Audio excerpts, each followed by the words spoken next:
Мына бул үй менин колумда турган мындай бышкан кыштан салынган. Үй ээси дубалын толук жылуулаган. Адистердин айтымында жылууланган дубал үйдүн жылуулугун 2 эсе кармап, алда канча чыгымдарды кыскартат. Үй ээсинин айтымында быйыл кышта суук сезилген эмес. Гүлайым Рахманбердиева жаңы үй салып, анын тышын толук жылуулаган. Анын натыйжасында үйдүн ичинде дайыма жылуу болуп, бирдей температура кармалууда. Дубалдын бардыгы толук жылууланган да? Ооба, жылууланган. Сыртына 5 сантиметрлик базалитти жылуулап чыгышкан баарын. Ошодон улам үйдүн ичине аябай кадимкидей билинип атат да жылууланганы.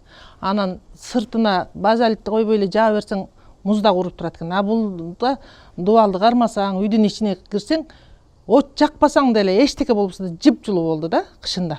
Ошо базалиттин 5 сантиметрлигин жылуулаганбыз. Айына 3000ге жетип жетпеген акча келет газга. Суукта биз даже сезбедик, даже дубалды кармап көрсөң муздак өткөн жок.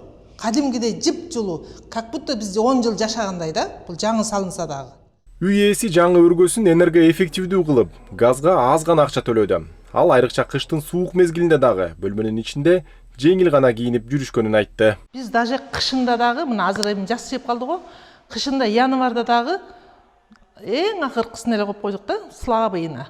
Ошондо деле жып жылуу футболка чан жүрдүк. Баардык балда чакабыз иштегенде деле жып жылуу. Азыр деле жып жылуу. Биз азыр өчүрүп койдук уже. Өчүргөндөн калган жылуулук ушундай болуп атат. Же болбосо газды аябай жагабыз биз аркы үйүбүздө, эски үйүбүздө. Ошол жакка караганда бул жакка кичине эле жаксак ушундай ысып атат. Себеби сыртын аябай жакшы эме кылышыптыр да. Сырт жакты карап турган эшик бар го.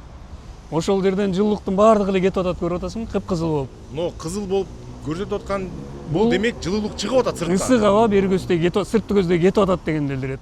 Адистердин айтымында үйгө суук дубал аркылуу гана эмес, терезе эшиктерден, шыптан жана жер пайдан дагы кирет. Жылууланган үй чыгашаны 2 эсеге чейин үнөмдөйт. Өлкөдө 3 миллиондон ашык турак жайдын көбү жылууланган эмес.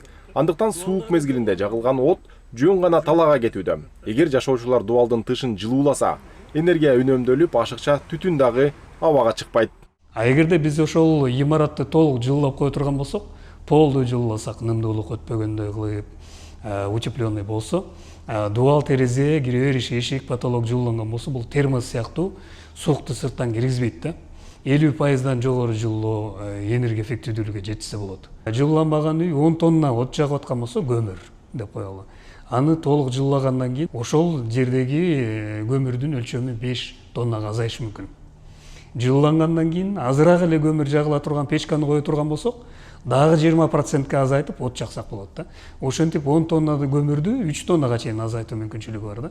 Бул идеалдуу деңгээлде ошондой да. Жылууланбаган үй чөнтөгүңүзгө ашыкча чыгым жана убаракерчилик алып келет. Ал эми от жагууда абага бөлүнүп чыккан кара түтүн экологияга дагы зыян. Андыктан үйдү жылуулоо аркылуу айлана чөйрөгө дагы кам көрсө болот. Бакберди Баязбеков, Руслан Бараненко, ЛТР, Бишкек.